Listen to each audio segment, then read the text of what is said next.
Salut à tous, bienvenue sur le plateau de Gaming, on est en pleine forme. Et quand je dis on, c'est toute l'équipe et surtout, le formidable, l'incroyable Gilles Banneux. C'est chouette hein Stéphane. Ouais. Alors salut Jean-Pierre Marzia, le réalisateur. Jamais avare d'effets spéciaux dans cette émission. Généreux, Jean-Pierre généreux. Wow, folie dingue quoi. Dingue le programme de cette émission. Et d'ailleurs, on va commencer tout de suite. Je vous dis déjà qu'on va recevoir l'excellent Greg Carrette. On pourra remettre les applauses pour parler tout à l'heure des Tarmac Sessions de Tarmac, de l'RTBF. Voilà, on discutera avec lui de tout ça. Mais on va commencer tout de suite avec des jeux et notamment un petit jeu qui est sorti comme ça, l'air de rien. On n'a rien marqué. Ça s'appelle, et que tu n'as pas aimé du tout en plus, non. Comme ça je dis déjà tout. C'est Death Stranding, c'est marqué en grand sur ton t-shirt. Tu m'as dit que tu l'avais acheté ton t-shirt. Voilà. Pourtant. Voilà, tu n'as pas été corrompu pour dire du bien de ce jeu, et pourtant, tu en penses beaucoup de bien. Ouais. De quoi il s'agit ? Alors Death Stranding, ça fait 3 ans qu'on nous en parlait, c'est le nouveau jeu d'Hideo Kojima, célèbre développeur de jeux vidéo, qui a créé la saga Metal Gear Solid. Ça fait un moment qu'on parlait de son départ de chez Konami, l'éditeur légendaire de sa saga, pour créer sa propre boîte. Donc on était en droit de s'attendre à son premier vrai bébé sous son nom. Alors c'est en résumé, on va dire, un jeu très cinématographique de par son casting. Il y a Norman Reedus de Walking Dead, il y a Guillermo del Toro, le réalisateur de Drive, et c'est un jeu d'un genre un peu nouveau, je trouve. C'est un jeu dans un monde ouvert, jusque-là rien de nouveau. On incarne Sam Porter, un coursier, dans un monde post-apocalyptique qui subit des explosions étranges, le Death Stranding et des extinctions de masse. Et aussi simple est le gameplay qui consiste finalement à faire des livraisons en allant d'un point A à un point B dans un décor qui ressemble à l'Islande. C'est passionnant. C'est vraiment passionnant. Donc maintenant on joue le Uber et livraison Uber et c'est passionnant. Voilà. Il y a une volonté. On voit les images. Les images c'est de la pure beauté. On est à la fusion de plus en plus entre le cinéma et jeux vidéo. Donc voilà, effectivement, l'Islande, pour ceux qui ont été, ça ressemble effectivement à ça. Et tu parles de livraison, mais bon, c'est un peu court comme explication. Bien sûr. Voilà. Alors, Sam Porter, il est... dans ce monde post-apocalyptique, c'est tout le temps un rapport entre la vie et la mort.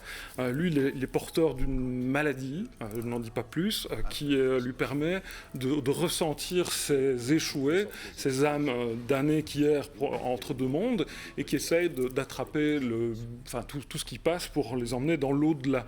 La pluie également, c'est plus que des pluies acides. Là, c'est une pluie qui est un symbole de vieillissement accéléré. Ça veut dire que tout objet ou toute cellule humaine qui est soumise à des averses se voit dégénérer, accélérer. Donc c'est un milieu extrêmement hostile. Donc le Sam Porter qu'on va incarner a pour atout, c'est d'abord ses seules jambes, son savoir-faire. C'est un jeu de randonnée dans un monde qui est assez vide, mais c'est volontaire. C'est un jeu de randonnée, c'est sexy vendu comme ça. Oui, mais ce qui est énorme, c'est que quand on résume ça comme ça, on se dit qu'est-ce que c'est que ce jeu à la con il faut gérer le poids des livraisons qu'on va faire. On va avoir des colis qui sont sécurisés par un emballage. L'emballage peut se détériorer jusqu'à un certain point si on est trop souvent sous la pluie, si à un moment on glisse parce qu'on va déraper dans ce monde, c'est rocailleux, c'est enneigé, ça monte très très fort. Il faut gérer l'énergie, il faut gérer donc la protection des biens, il faut gérer la soif, jusqu'à sa vessie. Il faut gérer sa vessie. Il faut gérer sa vessie.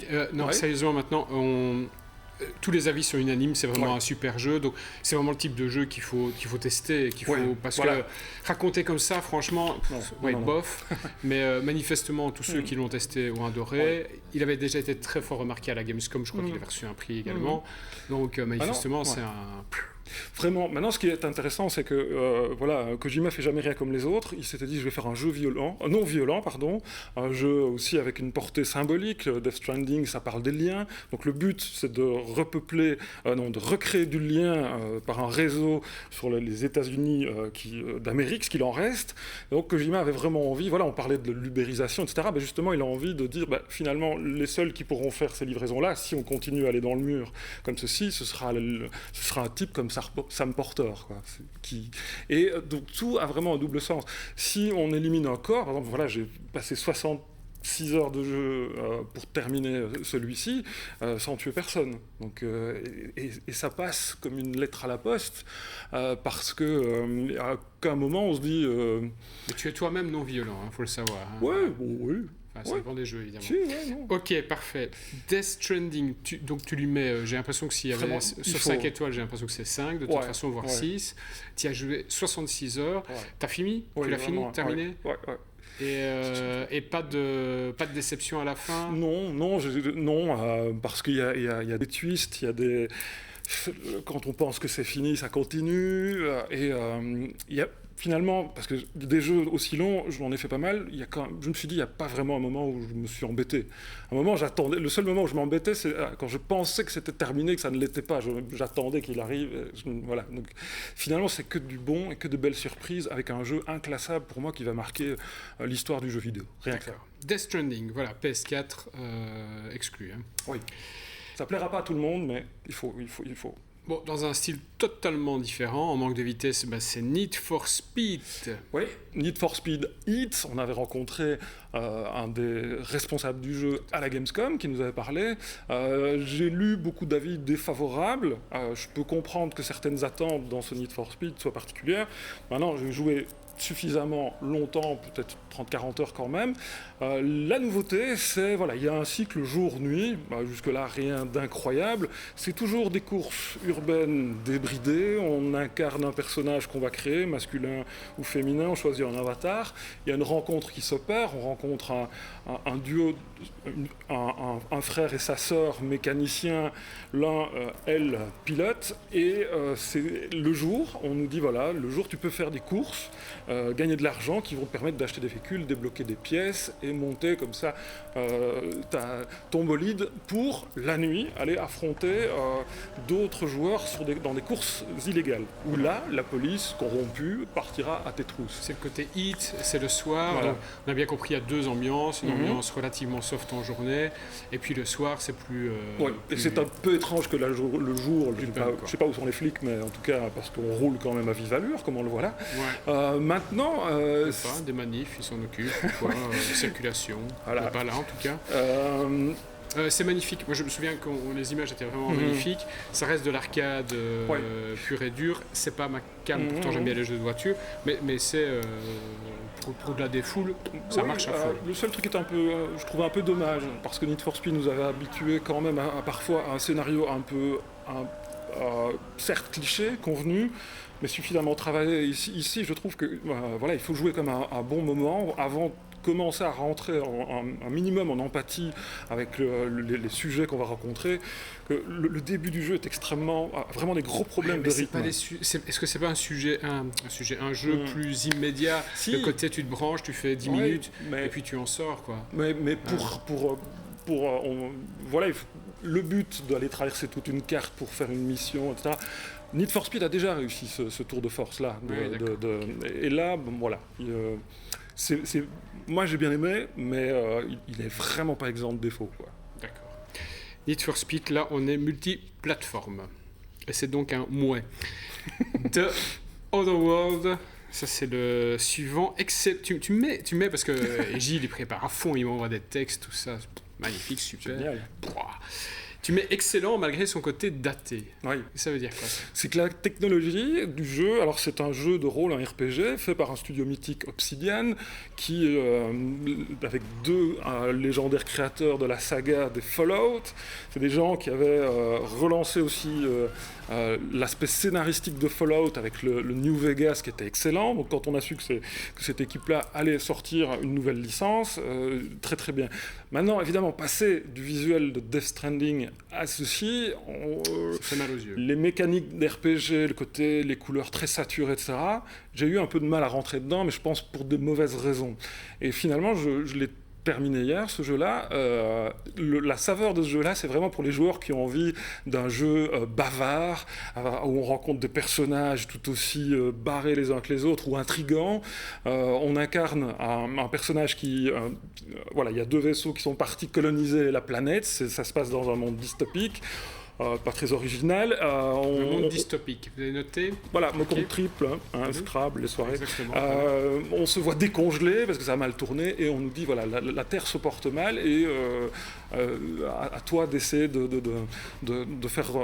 de relancer la colonie, en tout cas le but premier. Et c'est vraiment délicieux parce qu'on est un capitaine d'un équipage avec un vaisseau piloté par une intelligence artificielle complètement loufoque. Mais c'est bien écrit, c'est pas le même humour qu'un Borderlands, c'est un humour plus particulier et on va débloquer des points. Pourtant, on est plus ou moins dans la même esthétique. Hein, exact. Effectivement, c'est pour ça que j'en parle. Alors, si par exemple. Il est fort ce jeu. Quel talent, j'aime. C'est un jeu, par exemple, dans ce jeu-là, je me suis amusé à développer les compétences de dialogue, donc l'intelligence, la ruse, l'intimidation, tous ces trucs qu'on ne voit pas toujours dans les jeux au détriment de l'action pure et dure. Donc en rencontrant des personnages, ça donne des situations très cocasses où on va mentir parce qu'on est excellent là-dedans, ou intimider quelqu'un qui va dire « mais qu'est-ce que vous faites là ?» et ça renverse la situation. c'est vraiment savoureux. Donc un peu atypique de Outer World. On notera qu'avec ce jeu qui est multiplateforme, c'est bien ça? Oui. Non, c'est PC. Ah si, oui. PC Xbox. Voilà, PC Xbox. D'accord. Donc la prochaine fois, dis simplement oui, Philippe. Pardon. Donc voilà, The Outer World, un jeu excellent, quoique un peu daté. On va parler d'un peu de matériel maintenant. Donc moi, je propose 2 choses. La première, un jingle, et la deuxième, comme ça, on reçoit notre invité, on peut déjà parler avec lui. Cool, ça. On l'attend. Voilà, on est de retour sur le plateau et nous sommes plus 2. Miracle de la télévision, j'ai envie de dire. Nous sommes 3 avec Greg Carrette, l'excellent Greg Carrette. Bonsoir. Bonsoir Phil, bonsoir Gilles. Et comment ça va bien? Mais ça va pas trop mal. Ben, c'est chouette sur ça. Ces terres liégeoises, la cité ardente. Et bientôt de retour sur les terres liégeoises pour quelques bons moments. Dans quelques heures. Voilà, exactement. On va parler dans quelques instants. Avant ça, on va parler matos, je l'ai dit. Gilles, oui. RTX, 3 lettres magiques. Oui, on voit apparaître depuis quelque temps des annonces de matériel, que ce soit des cartes graphiques ou des PC, où on nous vend du RTX, achetez tel jeu, il y aura du RTX dedans, si tu achètes les... Alors c'est le ray tracing, c'est le lancer de rayons de lumière. C'est pas un nouveau jeu, clairement. Non, c'est une technologie qu'avant on trouvait que quand dans des scènes cinématiques calculées, maintenant qui s'applique en temps réel. Ça veut dire que c'est la gestion de la lumière comme un tracé d'un rayon. Le nouveau Call of Duty en est équipé. J'ai pu, avec une machine en prêt dont on avait parlé le mois dernier, vérifier ça. Maintenant, on a aussi une vidéo de Minecraft. Et on va commencer par ça d'ailleurs. Qui est un exemple. Juste pour respecter la conduite que tu m'as donnée toi-même, on commençait par Minecraft pour illustrer quelque peu. Voilà, qui est un exemple très frappant parce qu'on a avec ou sans RTX. Le RTX. Avec. Voilà, c'est vraiment la réflexion de la lumière en temps réel. C'est beau. Ah oui. Et ça apporte un vrai plus. C'est vraiment que c'est incroyable. Surtout dans Minecraft. surtout dans Minecraft, effectivement. Ouais. Effectivement. Non, sérieusement, ça fait vraiment ça fait le job? Ouais, vraiment. Ok, d'accord. On va peut-être passer à l'autre extrait avec... Oui, maintenant, par exemple... non, voilà, vas-y. Dans un jeu comme Call of Duty, les détonations, il y a un niveau où on est entièrement en vision nocturne, que j'ai pu faire dans la version alpha puis dans la version bêta. Je me suis amusé à enlever mon casque, donc je ne voyais rien, si ce n'est les tirs et les tracés de balles, ou des choses comme ça. Ouais, c'est nettement plus... Voilà, en un mot, la lumière est beaucoup plus réaliste. D'accord. Cette dernière phrase, je n'ai pas super bien comprise, mais on va regarder les images de Call of Duty. Moi non plus. pour voir à quoi ça ressemble sur ce jeu-là. Dans quelques instants, voilà, c'est parti. ce sont des images qui ne sont pas de la version finale, parce que je disais j'ai pu faire la version alpha puis la version bêta. J'étais quand même assez positivement étonné parce que de prime abord, mes souvenirs multijoueurs du précédent Call of Duty étaient très très rapides, mais au niveau de la gestion en équipe, je n'y trouvais pas mon compte. Maintenant, je dis tout de suite, je ne suis pas nécessairement le meilleur pour parler de... Ça se voit, pas le meilleur danger non plus. Non, mais il y a bien un moment où je veux quand même... Rappelez-moi de plus inviter Greg. Voilà. Oui, je prenais des précautions oratoires en me disant que ça allait tomber, tu joues comme une... Voilà. Mais non, moi Et finalement, j'ai quand même trouvé mon compte dans ce jeu. Là aussi, tu l'as testé avec RTX 2080, ouais. Mais tu as pu faire le comparatif avec ou sans. Oui, ouais. Bah, voilà, les environnements, la gestion de la lumière, la réflexion, il y a des niveaux dans une caverne, oui, c'est un plus. Maintenant, il faut dire que j'avais aussi une machine de guerre que je ne pourrais pas m'offrir, qui était juste en prêt, qui conférait quand même un beau dynamisme à tout l'ensemble. Une grosse tour. Ah non, justement, c'est un 15 pouces, c'est celui dont on a parlé le mois dernier. Donc dans un simple 15 pouces, ils avaient réussi à mettre une carte graphique la meilleure du marché. C'est chez Omen. Voilà. Un épisode à rattraper. Un truc, exactement, un truc quand même un petit peu solide. Tiens, à propos de rattraper un épisode, à propos justement de Call of Duty, notre excellent Pierre avec Denis nous ont fait une petite critique en quelques minutes de ce bon moment à passer ensemble. On regarde ça ? Allez. 20 années de guerre civile. Cette guerre n'a rien de civil. On a déjà des... Il fait partie de ces jeux qu'on attend chaque année, un peu comme le Beaujolais nouveau. On sait plus ou moins à quoi s'attendre. Pour les amateurs, c'est une valeur sûre, et pour les autres, on espère un peu de surprise. Je parle de Call of Duty.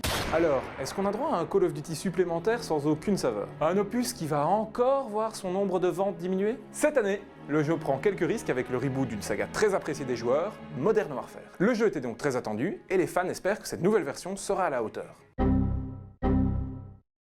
En tout cas, il fait le poids. Si vous ignorez où est la cible, c'est que vous êtes la cible. Bon, 175 Go, c'est pas rien pour un jeu. Et si vous faites partie, comme moi, des idiots qui ont toujours leur SSD 128 Go de première génération, vive les disques durs externes! Mais bon, je me dis, ça va, j'ai une bonne connexion, ça va aller vite. One eternity later. 10 heures pour installer un jeu, c'est quoi dans une vie?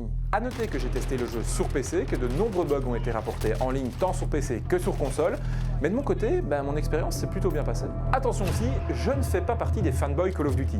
Avec le temps, je me suis même un peu éloigné de la série, et le Modern Warfare original est le dernier Call of auquel j'ai réellement joué. Attaquons par le solo.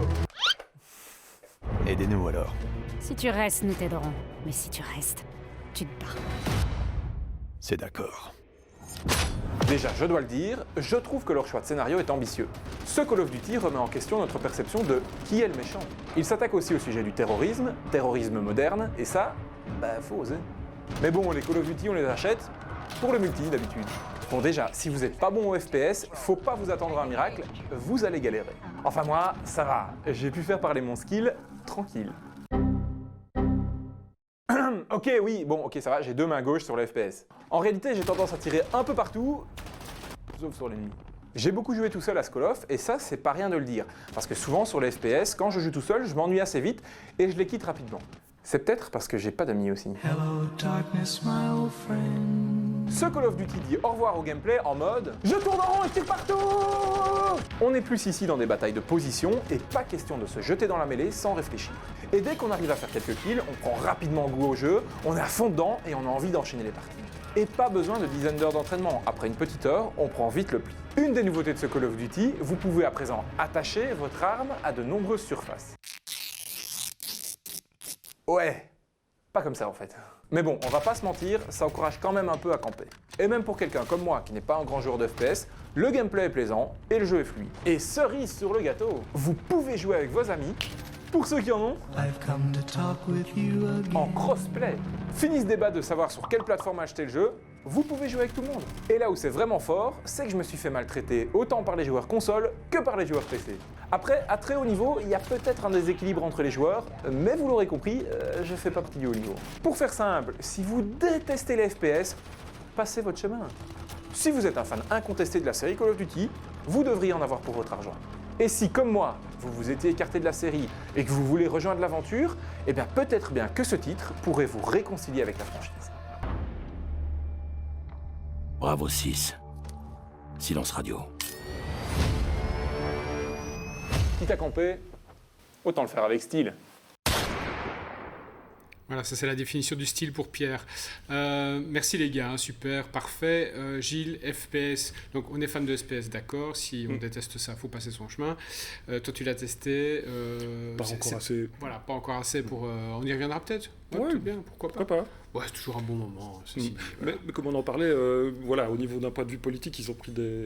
Oui, parce qu'avec Greg, on a pris de la hauteur. Donc maintenant, l'aspect politique de Call of Duty. Est-ce qu'on pourrait afficher une carte derrière moi pour que j'explique ce qui ne va pas dans Call of Duty Modern Warfare? Alors, les clés de l'info, c'est l'RTBF, pas ici. Donc, vas-y, parle-moi un peu. Non, c'est simplement que voilà, on connaît l'aspect très Kevin de Call of Duty, c'est-à-dire qu'il est plutôt destiné à un public adolescent qui aime fraguer plus que jouer en coopération, jouer avec ses amis.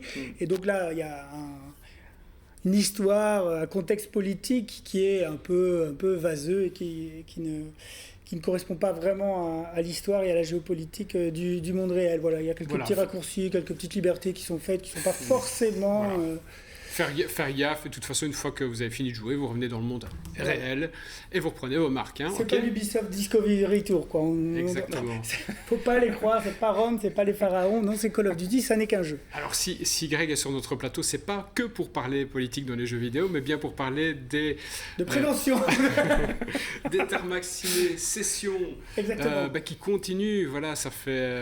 on a un peu plus d'un an, là. C'est saison 2. C'est la saison 2. Alors, on avait fait une saison 1 qui s'était passée uniquement à Bruxelles l'année passée, dans les ciné Kinépolis de Bruxelles. Et la bonne nouvelle, c'est qu'on est arrivé à Liège. Voilà. Ça y est, jusqu'au 12 décembre, tous les jeudis soirs, les Tarmac Ciné Sessions posent leur base à Liège avec tous les jeudis des soirées exclusives, gratuites. Et, ça c'est important de le dire, effectivement, c'est gratuit. Ouais. C'est sur un écran géant, il y a moyen de boire un coup et de manger un petit bout, de se reposer tranquille, c'est ça. Le principe est simple, on s'inscrit sur le site, on vient, on reçoit son petit bracelet pour entrer, un popcorn, une boisson, on s'installe, on s'est inscrit soit comme joueur, soit comme spectateur, soit on a envie de faire du free play. Et donc dans la salle de cinéma, il y a divers tournois qui ont lieu dans les quatre coins de la salle, et par soirée, on a un grand jeu qu'on met en avant, et c'est celui qui est retransmis en grand sur l'écran de cinéma. Parce qu'il y a du Street Fighter par exemple. Mais il y a du Street Fighter, on va avoir une soirée Fortnite avec Ads, on va avoir une soirée Hearthstone avec le Liégeois au Liège, on va aussi avoir une soirée qui est entièrement dédiée à FIFA pour les fans de la simulation de foot, et puis aussi une soirée un peu opportuniste, on va surfer sur le succès du TFT de League of Legends, donc son mode Tactical Teamfight, avec l'influenceur Shones qui vient lui animer la soirée et puis jouer comme ça avec les 16 participants qui auront eu l'occasion de se qualifier pour le tournoi qui a lieu là. Dites juste quelques images pour voir à quoi ça ressemble. On balance. C'était de la fin de saison dernière. Wesh l'équipage, ici Tahiti pour vous servir, j'espère que vous allez bien, moi ça va super. Pourquoi? Parce qu'aujourd'hui les amis, on est sur la dernière Tarmac Ciné Session, on en avait déjà 10, il y a quoi? Popcorn, boisson, photos, et tout ça c'est gratuit. Tu veux jouer sur un écran de cinéma? Vas-y viens avec moi frérot, loulou lourd, je te montre ce qui se passe ici.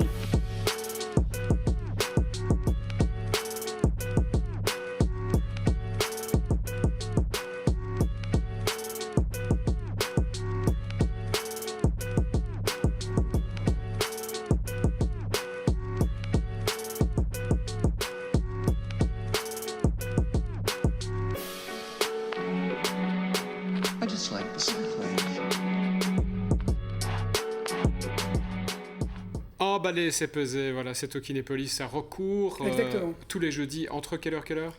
Alors on accueille les gens à partir de 19h, on démarre les festivités à 20h et on met tout le monde dehors à 23h. Et bon, là la vidéo a l'air calme, mais je vous prie de croire que c'est le dawa. Hein. D'accord. Xanax est l'un des sponsors de la soirée. non, mais bonne ambiance. Non, c'est terrible. Et franchement, c'est un plaisir de voir arriver les gens. Ça donne l'opportunité de certaines communautés de se retrouver dans un lieu qui est quand même chaleureux, éclairé avec du chauffage. C'est quand même une chose. Ça donne à l'occasion à d'autres gens de découvrir un univers. Et puis, certainement de parfois regrouper le cocon familial autour d'une activité. On a souvent des familles qui arrivent entièrement pour suivre le gamin qui va jouer à Fortnite ou encore le papa qui va s'essayer à Hearthstone. Voilà, puis allez-y, parce que vous allez nous y croiser. On va aller jeter un coup de caméra là-bas. Gilles, on va voir ça, non? Bien sûr. Parce que Y, finalement, il nous vend du rêve, mais peut-être que c'est vraiment nul. Donc, il faut qu'on y aille, tout simplement. Venez, et confiance. Ce qui se passe, c'est que je fais quand même confiance à Greg de Grandoli, c'est pas mal. Oui. Voilà. Tous les jeudis soirs, Kinépolis recours, et ce jusqu'au 12 décembre, si je me trompe. Inclus, exactement. Et les inscriptions, c'est rtbf.be/tarmac/ciné-session au pluriel. Et c'est gratuit. Pas de raison de ne pas en profiter. Super, merci Greg. C'est moi. Merci pour ta venue. Gilles, on se quitte ici pour la télé? Ok. Et puis on fait un petit complément pour le web? Ouais, comme à la boucherie, un peu plus, je vous le mets quand même. Exactement. Voilà. Écoutez, on vous quitte là maintenant, mais venez nous voir sur le web pour la suite. Ça va? Merci d'avoir été avec nous. Ciao.